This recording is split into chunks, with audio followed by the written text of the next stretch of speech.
বিসমিল্লাহির রহমানির রহিম। প্রিয় দেশবাসী, আসসালামু আলাইকুম। শুরুতেই মহান আল্লাহর দরবারে শুকরিয়া আদায় করছি।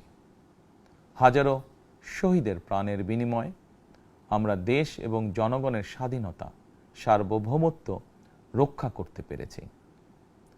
তাবেদার মুক্ত বাংলাদেশে জনগণের ভোটে জনগণের কাছে জবাবদিহিমূলক একটি নতুন সরকার যাত্রা শুরু করেছে। দেশে গণতন্ত্র এবং মানুষের অধিকার পুনঃপ্রতিষ্ঠার এই যাত্রা লগ্নে আমি দেশবাসীকে শুভেচ্ছা এবং আন্তরিক অভিনন্দন জানাই। স্বাধীনতা প্রিয়, গণতান্ত্রিক আমি প্রিয়। জনগণের কারণেই দেশে আবার মানুষের অধিকার, সম্মান এবং মর্যাদা পুনঃপ্রতিষ্ঠার সুযোগ সৃষ্টি হয়েছে। আমি দেশবাসীর উদ্দেশ্যে একটি বার্তা দিয়ে বলতে চাই, মুসলমান, হিন্দু, বৌদ্ধ, খ্রিস্টান তথা দল, মত, ধর্ম, বর্ণ নির্বিশেষে পাহাড়ে কিংবা সমতলে বসবাসকারী এই দেশ আমাদের সবার। প্রতিটি নাগরিকের জন্যই এই দেশকে আমরা একটি নিরাপদ ভূমিতে পরিণত করতে চাই। একটি স্বনির্ভর, নিরাপদ, মানবিক, গণতান্ত্রিক বাংলাদেশ প্রতিষ্ঠায় বিএনপি সরকারের লক্ষ্য। প্রিয় দেশবাসী, ফ্যাসিবাদের সময়কালে দুর্নীতি দুঃশাসনে পর্যুদস্ত একটি ভঙ্গুর অর্থনীতি, দুর্বল শাসন কাঠামো আর অবনতিশীল আইন শৃঙ্খলা পরিস্থিতির মধ্য দিয়ে নতুন সরকার যাত্রা শুরু করেছে। আইন শৃঙ্খলা পরিস্থিতির উন্নয়ন এবং কঠোরভাবে দুর্নীতি নিয়ন্ত্রণের মাধ্যমে জনগণের মনে শান্তি, নিরাপত্তা ফিরিয়ে আনাই হচ্ছে আমাদের সরকারের প্রধান অগ্রাধিকার। সারা দেশে জুয়া এবং মাদকের বিস্তারকেও বর্তমান সরকার আইন শৃঙ্খলা অবনতির অন্যতম কারণ বলে চিহ্নিত করেছে। সুতরাং জুয়া এবং মাদক নিয়ন্ত্রণে আইন শৃঙ্খলা বাহিনী সব রকমের কঠোর পদক্ষেপ গ্রহণ করছে। জনজীবনে শান্তি ও নিরাপত্তা নিশ্চিত করতে সরকার সর্বোচ্চ উদ্যোগ গ্রহণ করছে। দেশের প্রতিটি সাংবিধানিক এবং সরকারি বেসরকারি প্রতিষ্ঠান চলবে বিধিবদ্ধ নীতি নিয়মে।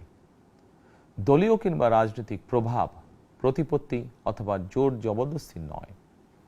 আইনের শাসনই হবে রাষ্ট্র পরিচালনার শেষ কথা। প্রিয় দেশবাসী, আগামীকাল থেকেই সারা দেশে শুরু হতে যাচ্ছে পবিত্র মাহে রমাদান। আমি দেশবাসীকে পবিত্র মাহে রমাদানের শুভেচ্ছা জানাই। রমাদান আত্মশুদ্ধির মাস। আমরা যদি আত্মশুদ্ধি শব্দটির মর্মার্থ উপলব্ধি করি, তাহলে এই মাসে মানুষের ভোগান্তি বাড়ার কথা নয়। যদিও আমাদের অনেকের মধ্যেই এই মাসটিকে ঘিরে ব্যবসায় অধিক মুনাফা লাভের প্রবণতা লক্ষণীয়। আপনাদের প্রতি আমার বিনীত আহ্বান, রমাদানের পবিত্রতা রক্ষার্থে এই মাসটিকে আপনারা ব্যবসা মুনাফা লাভের মাস হিসাবে পরিগণিত করবেন না। দ্রব্যমূল্য যাতে সাধারণ মানুষের নাগালের বাইরে না যায়, এ ব্যাপারে ব্যবসায়ীরা দয়া করে সতর্ক থাকবেন। হাজারো প্রাণের বিনিময় একটি মাফিয়া সিন্ডিকেটের পতন ঘটিয়ে রাষ্ট্র এবং সরকারের জনগণের অধিকার প্রতিষ্ঠার অঙ্গীকার নিয়েই আমরা রাষ্ট্র পরিচালনার দায়িত্ব গ্রহণ করেছি। বিএনপি সরকার সকল ক্ষেত্রেই অনাচার অনিয়মের সকল সিন্ডিকেট ভেঙে দিতে বদ্ধপরিকর ইনশাআল্লাহ।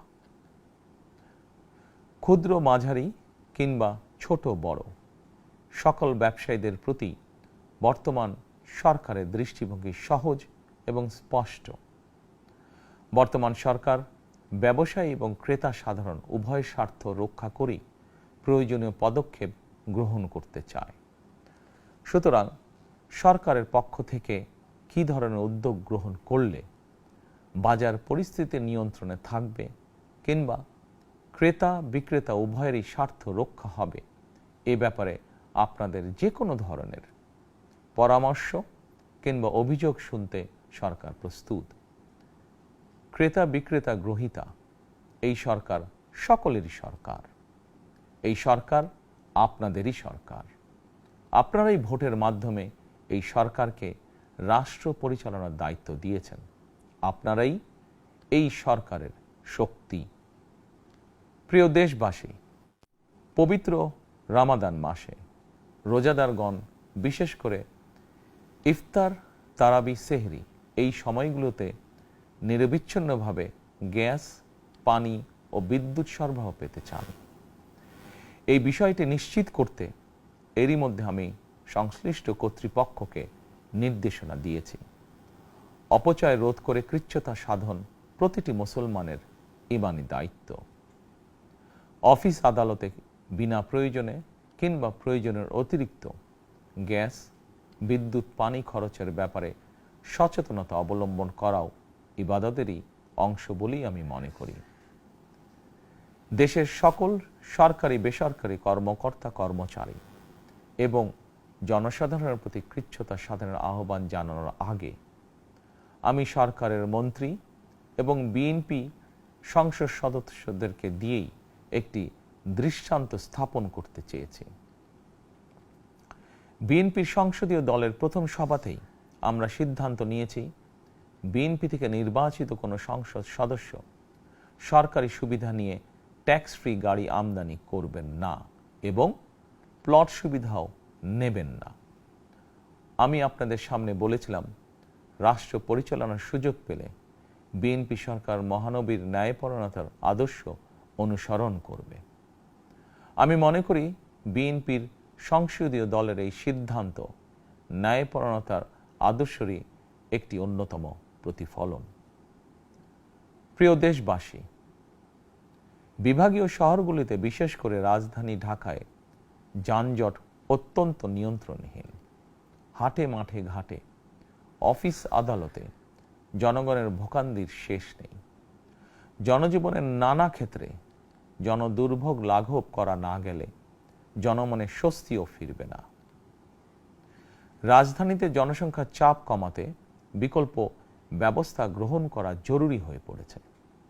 মানুষ তার নিজ জেলায় কিংবা নিজের বাসা বাড়িতে থেকেও যাতে সহজভাবে সঠিক সময়ে অফিস, আদালত, ব্যবসা বাণিজ্য করতে পারেন, সেই লক্ষ্যকে সামনে রেখেই সারা দেশে রেল যোগাযোগ ব্যবস্থা ঢেলে সাজানোর উদ্যোগ নেওয়া হচ্ছে। এই পরিকল্পনার অংশ হিসাবে প্রথমেই রেল, নৌ, সড়ক এবং সেতু মন্ত্রণালয়ের কার্যক্রম পুনর্বিন্যাস ও সমন্বয় করা হচ্ছে। আমরা মনে করি সারা দেশে রেল যোগাযোগ ব্যবস্থার সহজ, সুলভ এবং নিরাপদ করা গেলে একদিকে যেমন জনগণের শহর কেন্দ্রিক বা নগর কেন্দ্রিক নির্ভরতা কমবে, অপরদিকে পরিবেশেরও উন্নতি হবে।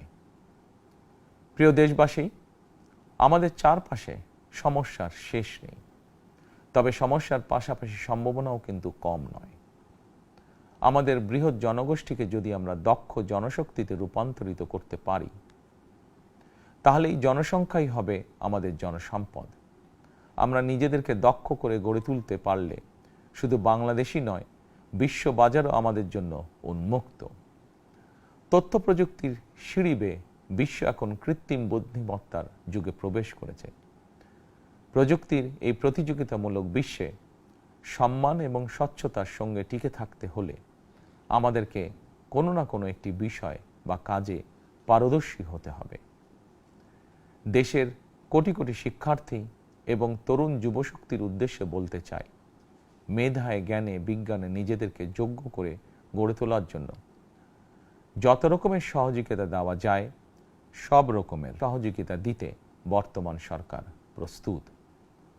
কর্মসংস্থান এবং কর্মপরিবেশ নিশ্চিত করার সুনির্দিষ্ট অঙ্গীকার নিয়ে বর্তমান সরকার যাত্রা শুরু করেছে। প্রিয় দেশবাসী, দীর্ঘ 18 বছর পর দেশে ফিরে গত বছর 25শে ডিসেম্বর আমি বলেছিলাম, দেশ এবং জনগণের জন্য আই হ্যাভ এ প্ল্যান। 12ই ফেব্রুয়ারি জাতীয় নির্বাচনের আগে দেশের বিভিন্ন স্থানে ঘুরে আমার প্ল্যান, পরিকল্পনার অনেক কিছু আমি আপনাদের সামনে তুলে ধরেছিলাম। আপনারা স্বাধীনতার ঘোষকের প্রতিষ্ঠিত দল বিএনপিকে ভোট দিয়ে রাষ্ট্র পরিচালনার দায়িত্ব দিয়েছেন, সকল পরিকল্পনা বাস্তবায়নের সুযোগ দিয়েছেন।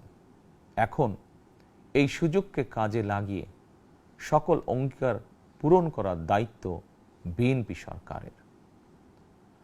আমরা আমাদের পরিকল্পনা এবং প্রতিশ্রুতি বাস্তবায়নের কাজ শুরু করে দিয়েছি ইনশাআল্লাহ। অঙ্গীকার পূরণের এই যাত্রাপথে আমরা ভবিষ্যতের দিনগুলোতেও আপনাদের অব্যাহত সমর্থন প্রত্যাশা করি। প্রিয় দেশবাসী, সরকার প্রধান হিসাবে আমি দেশবাসীর উদ্দেশ্যে একটি বিষয়ে প্রতি দৃষ্টি আকর্ষণ করে বলতে চাই।